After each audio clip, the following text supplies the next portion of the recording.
Hi, everybody. Thank you for joining us on this Veterans Day. I'm Stuart Stevens, and that guy over there is Joe Trippi, who reporting from an undisclosed location. I will embarrass him now by saying it. Definitely the best Democratic consultant of his generation. The guy, when I was a Republican, I hated to go against the most. Same right at you, man. I think a lot of people may not realize this, so just shut up and let me embarrass you a little more. In many ways, Joe invented modern politics. I think you could say very credibly, when he ran the Dean campaign, which in so many ways was prescient and pioneered what has become normal now. Unfortunately. Yeah, you brought Yeah, blame me for all those emails you guys get. wrote a great book about it called "The Revolution Will not be televised. Yeah.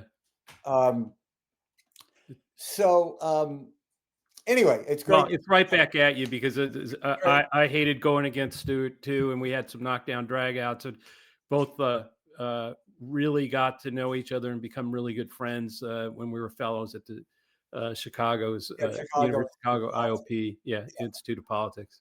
Although all I did when Joe and I taught a class together was shut up and listen to Joe. But anyway, so these names at the bottom are names that have been submitted by Lincoln Square subscribers of veterans, that they are family members or people that they feel close to or people they want to honor. And at the end of this, make sure you stay, because we have this. I can say this because I didn't have anything to do with making it. Very, very powerful, very moving 8.5-minute video that is a really homage to all that we owe veterans. And my dad was a World War II veteran, 3 years in the South Pacific, 28 island landings. My uncle was grievously wounded in France, never really recovered. And they were just like so many other hundreds of thousands. They just came back and never talked about it.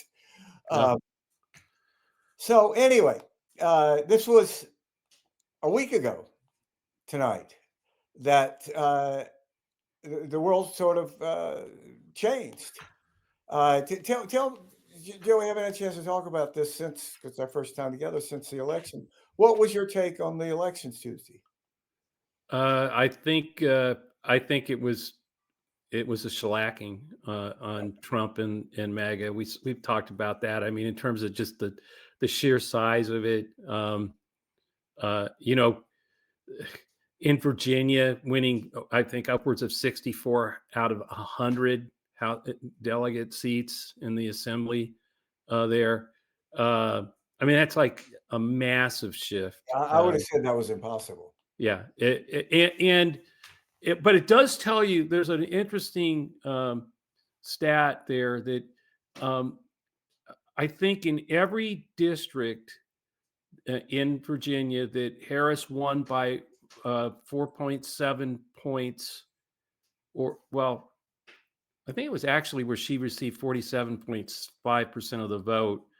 We won every single one of those. Mm-hmm. But now when you take that and transpose that same margin on House seats across the country, even with redistricting, if we won by the same margin that we won those House seats by in Virginia, the delegate seats in Virginia, it would translate to 219 House seats, a slim majority of one. So it does show you great news, lots of movement. The pieces are there, but the House is going to be, because of all the redistricting things, and particularly if the court, really takes out the Voting Rights Act and does damage there. It's going to take. We got a big fight ahead of us, but one that's definitely winnable. Yeah, what I thought was very gratifying about it was there have been so much talk about, and Republicans started it, but then so many in the media picked it up. The 24 was a realignment election. That finally now Republicans had broken through. Why? Because instead of Trump getting 85% of his coalition was white, as it was in 20. Now 84% was white. So he had, managed to break through something. And, it's an interesting little stat that they caught my eye. 1964, Barry Goldwater got 7% of the black vote. Last Tuesday, Republican governor nominee in Virginia, who happens to be black, 7%. That's about as flat line as you can get. If it was on an EKG monitor, they would, call for the paddles. And you saw the reversion to norm, I think, with Hispanics in Virginia. 32% or so of Hispanics voted for Republican. That's what we got in Romney. That's what McCain got. We got higher in Bush. We got over 40.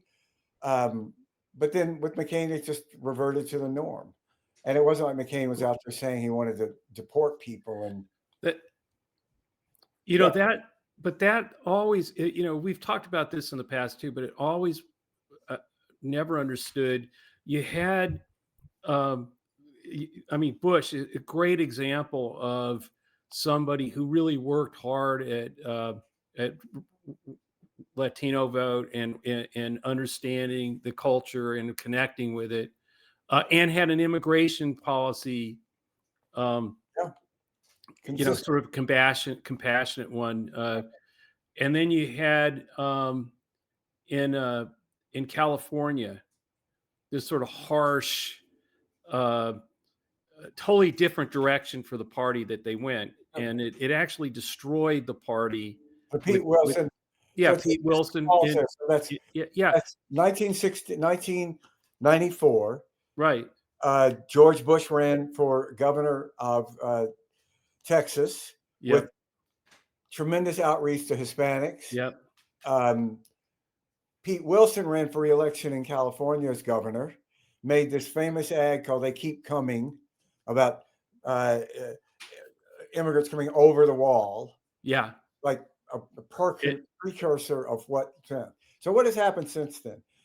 In California, a Republican basically can't get elected statewide, and in Texas, a Republican can't lose. Now, right, that's not the only reason, but it has a lot to do with it. No, and what I'm saying is, which one is Trump mirroring the most? Even worse. I mean, like taking that. Pete Wilson Pete Wilson looked tame compared to what Trump is doing. Pete Wilson in the debate, raise your hand if you want to zip tie children.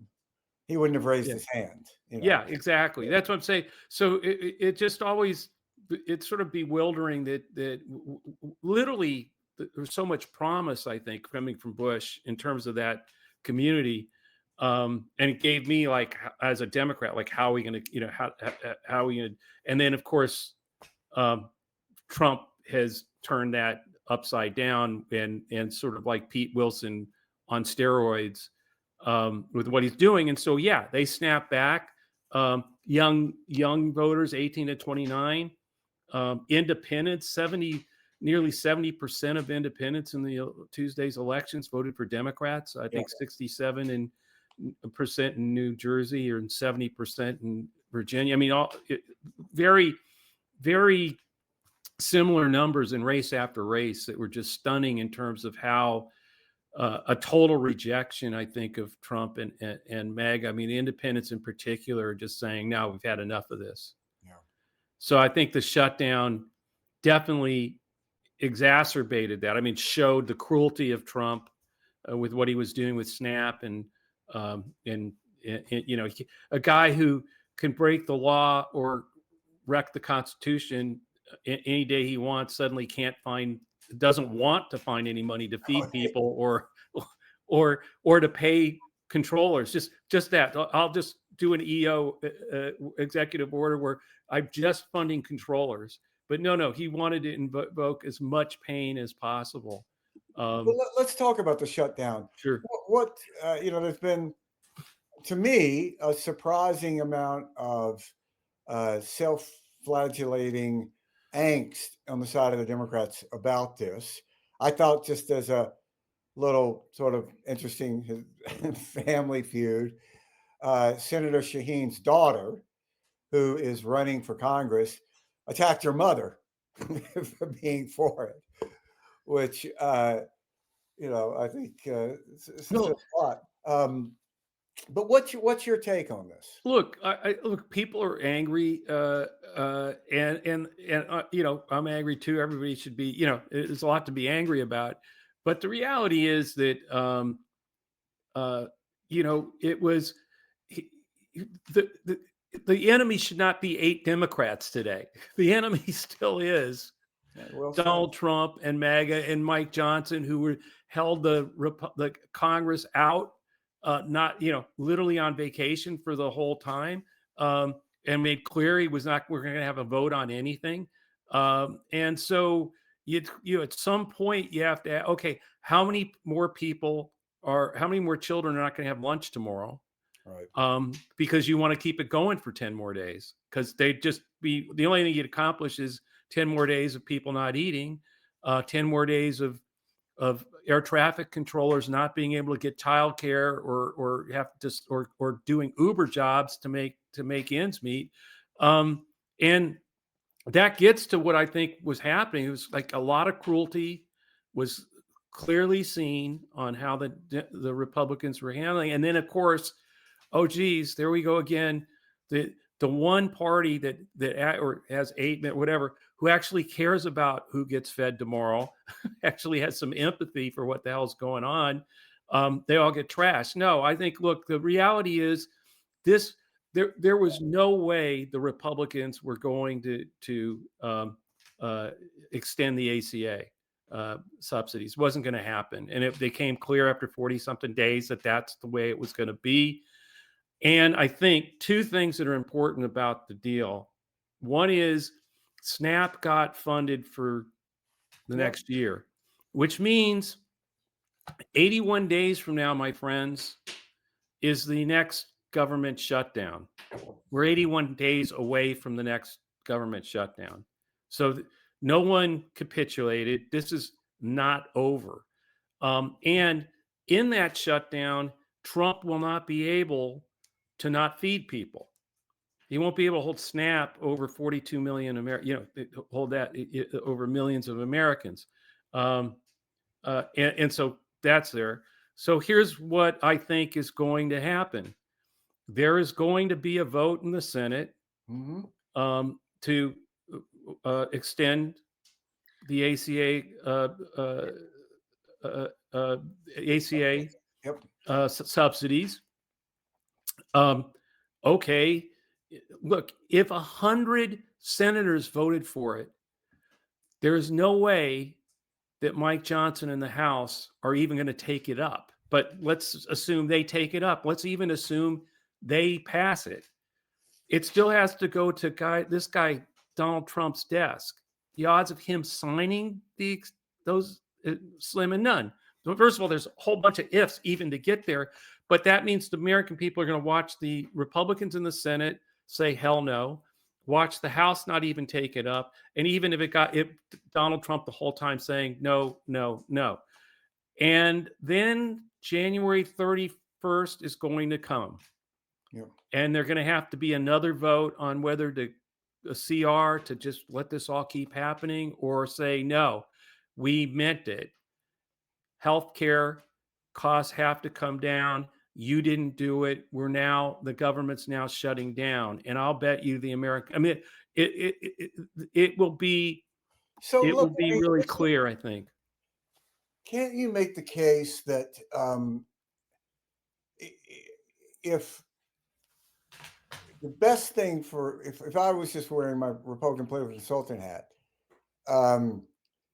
it's like, going back to the government bailout bill in 2008, a very smart Republican client of mine said, I'm going to vote against this son of a bitch and pray it passes.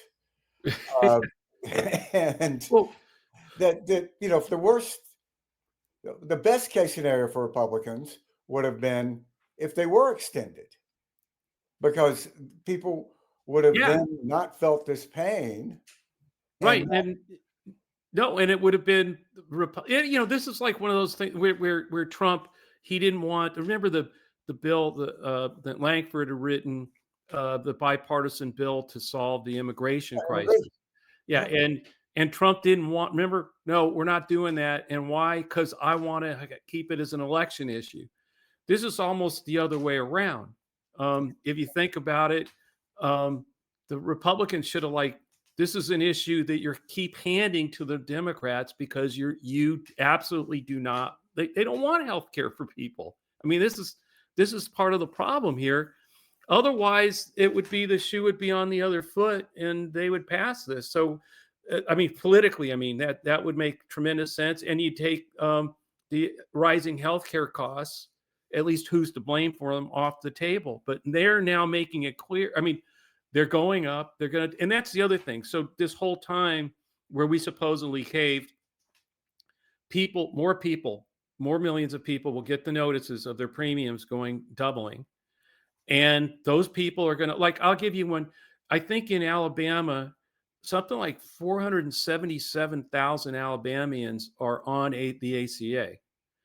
So there, at some point, some of those 477,000, and maybe that's a little high. I'm sort of quoting it from past memory, but hundreds of thousands of Alabamians are going to be calling Tommy Tuberville and saying, you're going to vote for this to lower this, right? You're going to vote for those subsidies, and Donald Trump's going to be telling them, don't do it, no. And so there's going to be a cost. I think for a lot of senators that like in this one, the pressure was on, are there 8 Democrats that will vote to keep right, this going? yeah. Next time it's going to be where this vote, and I think if there is a shutdown at the end of January, there's going to be a hell of a lot of pressure on, are there 8 or 9 sane Republicans who see their careers on the line, and decide they got to break with Trump on this cruelty and on the prices going up. So I'm just thinking everybody should be mad, but this isn't over, and got to keep your eye on who the enemy really is here, and play the rest of this out with the party. You got look, it's the Democratic Party we have. Some of them, it's a diverse party. You're gonna get 8 of them doing things like this, Yeah, but it's the one we've got to go into battle with. And I don't think it's all that dismal. I actually think there's a path here yeah. where the Republicans, we can keep doubling down on the victory we had last Tuesday and keep the pressure on, and that's what we need to do. So, let's talk about California for a second, because I felt those numbers were extraordinary. The turnout for Yeah, the referendum and the margin it passed. And, I think you made this other point, the other day we were talking, there wasn't anything else on the ballot. right. That was it. It wasn't like, well, maybe this was about economic anxiety. And while they were in there being economically anxious, they voted new redistricting. Yeah, No, it was a complete pro-democracy referendum. And I thought that was really, yeah. really amazing. 64% across, I mean, places, Yeah, Republican areas voted voted to support it. And here's the real interesting thing that I saw that kind of mirrored that was in Maine, Proposition 1, which was a Republican proposition that was qualified for the ballot. A lot of MAGA folks worked to get it on, and it was going to require photo ID. It was going to limit absentee or mail ballots, and was going to shut down or put impediments on drop boxes. right. It was a very, very restrictive Strict. measure, and it got voted down, opposite of California that voted yes to Yeah, save democracy the other way, by 64% as well. The same exact numbers. And Maine's not California, folks. So this is like a place where yeah. 64% of voters in Maine, same thing, there wasn't a whole lot else on the ballot, came out and said, hell no, we're not going to restrict voting rights here in the state of Maine. And so that would, again, was another one where you're right, Stuart. I doubt very many of them were sitting there having their they're economically driven, That's not why they're yeah, doing yeah. No, it was for it was against what is going on, and the power grab of Trump and MAGA. And I think we saw that, it not just but in Georgia, where two public service commissioner it, which is a big deal in Georgia. challengers, yeah, and but they beat two Democratic challengers, beat two Republican incumbents by like 300,000 votes each, a big margin, and the first two Democrats to win non-federal statewide office in Georgia in like 20 something like 25 years. Reminded me a lot actually of Doug Jones when he won the Senate in Alabama, back in 2017. That was the first time a Democrat had done that in the same kind of period, 25 years. So you saw that in Georgia on election. Well, we were all looking at Virginia and New York City and New Jersey. There were things happening in places like Georgia and Mississippi, even where the Republican state Senate lost their supermajority in Mississippi. There's things that were really just show this wasn't a one place kind of thing. It was, and the margins, the big. judges' races in Pennsylvania. Yep. Yeah. Which, that was a referendum that you had to vote yes for, which is always harder. Yeah, always. To vote yes than no. Because if you go in the booth, you don't know much about it, you go, well, screw it, I'll vote no. I don't know, it can't be. And that's what people thought was going to happen in California, because when California started up, it was like, I think it was winning like with 52% of the vote, and everybody knows that a yes vote starting out at 52, it all goes down because the no vote rises as people don't understand what it's easy to confuse them. That did not. It went the other way. So, there's a lot of good stuff happening. I just think we have to note it anyway. The breadth of the different coalitions that were put together by Democrats around the country. So you had Mandami in New York City, right? Yeah. And I just have to say as an aside, Republicans are losing their minds because he's talking about maybe 5 city-owned grocery stores, while Republicans are nationalizing Intel. Yeah. For Christ's sake. And a couple other places too. Yeah. Or 5 grocery stores. Which one is more like socialism? They're going to see the means of production. Mandami's not talking about having a 5-year plan that's going to bring the wheat into these grocery stores. And then you had considerably more centrist candidate when in Virginia, a little bit probably more center-left candidate in New Jersey. And that in itself, I worked in all of Chris Christie's races, both of them, wasn't that many, but he got elected there. It's not a super liberal state. And the margin, she won by what, 12 points? No, she won by 12, 13, I think. And Virginia was 15. A lot of humans. It's hard to rack up that score. Oh no, because like Harris won it by 7. And Passaic, and that's the place where you could really see the big shift with Latino voters, because Passaic, which was a county that Trump actually won, because he won a large margin of Latinos in that a very important demographic in that county. That flipped. It flipped, and she won. She won the state by 13, won Passaic County, and I think, if I remember right, 67% of Latinos who voted in New Jersey in the exit poll voted for Mikey Sherrill. So no, it was pretty. It was just, and again, young voters, 18 to 29, they came. Independents came. No, there's big problem, and we were talking about the independents started breaking away right as the Epstein thing with Bondi started happening.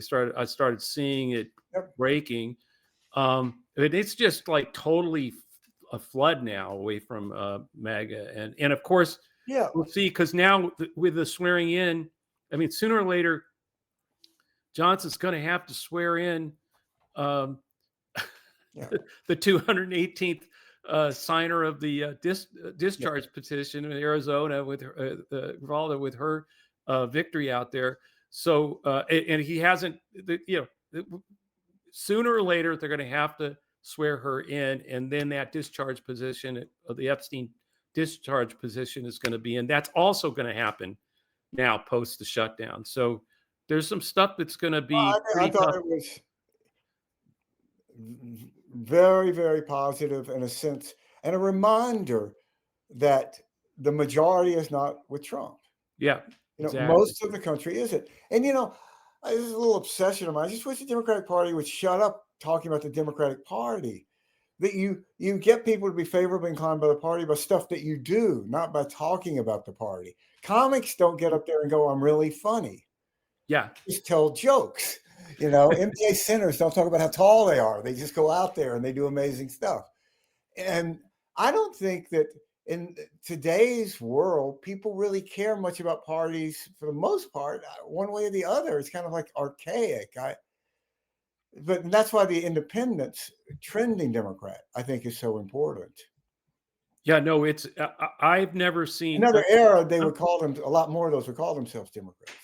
Well, what was really fascinating about it was not just the independents, voting 60 something percent across the board for Democrats. What was fascinating to me was the whole thing about the Democratic brand is toxic, right? Toxic. Yep. Turns out on election night in the exits, the Republicans party had a less favor, was more underwater than Democrats. In fact, Yeah. Democrats actually were pretty much 50% favorable, 50% unfavorable with the people who voted.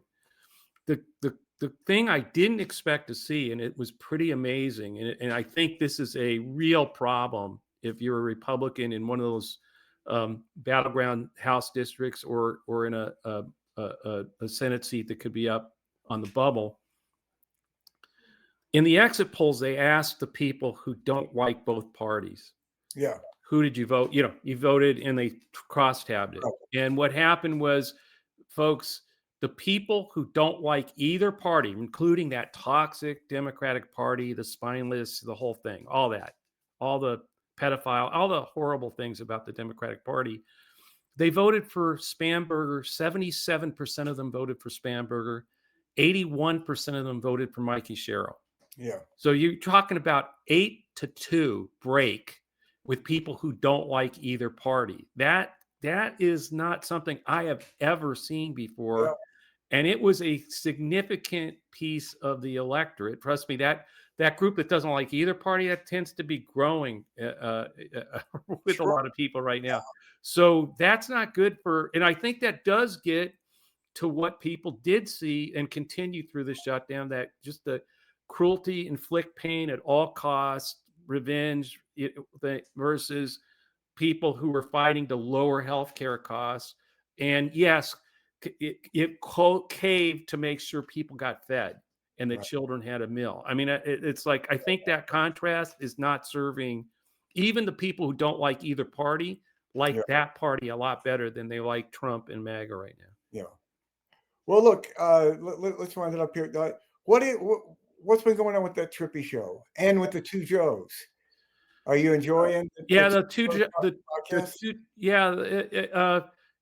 I'm starting to like, but the two Joes with me and Joe Klein. Today we had Elaine Kmark, and it was actually, oh wow, she really knows a lot about government, what happens with Doge, how you actually would reform the government departments, and how much damage was done, and how much, by the way, how much was still continuing, obviously, during the shutdown as the Trump administration took full advantage of going deeper into these departments. And so it was a very interesting. I mean, I hope people go check it out.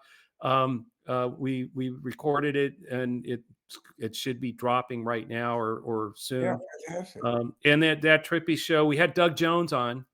Alex and I had our old friend Doug, which was great because we reminisced about 2017 and also got his insights on the shutdown. Oh, just in case anybody's been on Planet Mars, Doug Jones, I think one of the great American heroes. Yeah.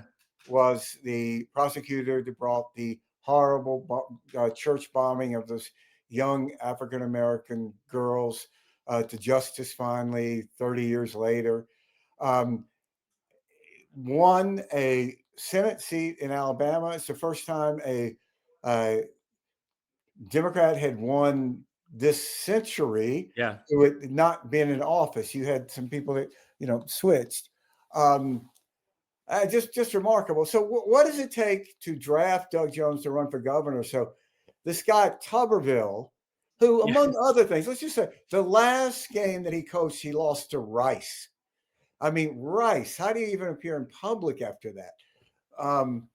How do we draft Doug Jones and get him to run for governor? Look, I know a lot of people in Alabama have been talking to him, urging him to go. So I look, anybody, if you're watching and you can, I'd put a word in with Doug or on social because I think maybe there's a chance that with again, what's been bad. I talked, obviously Alex and I had him on the show.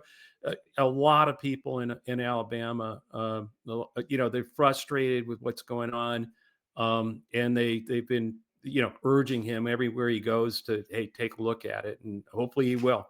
Well, on the flip side of it, I did a lot of Republicans in blue states running for governor, and there was a very different way that voters looked at it than if that same person had been running for the Senate. Yeah.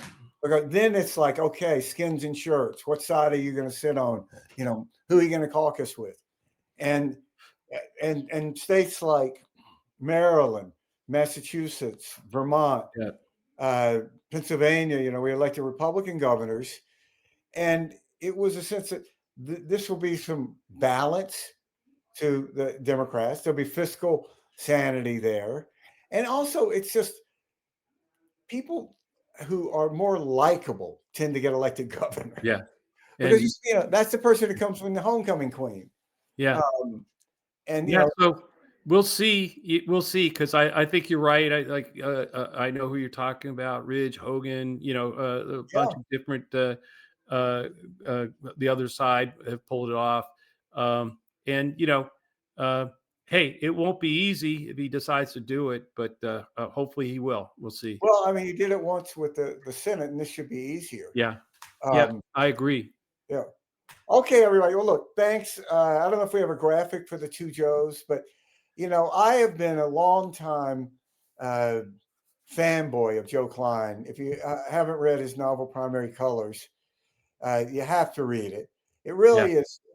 I went back and reread that after I was on the show with you guys. It is a shockingly good piece of writing. The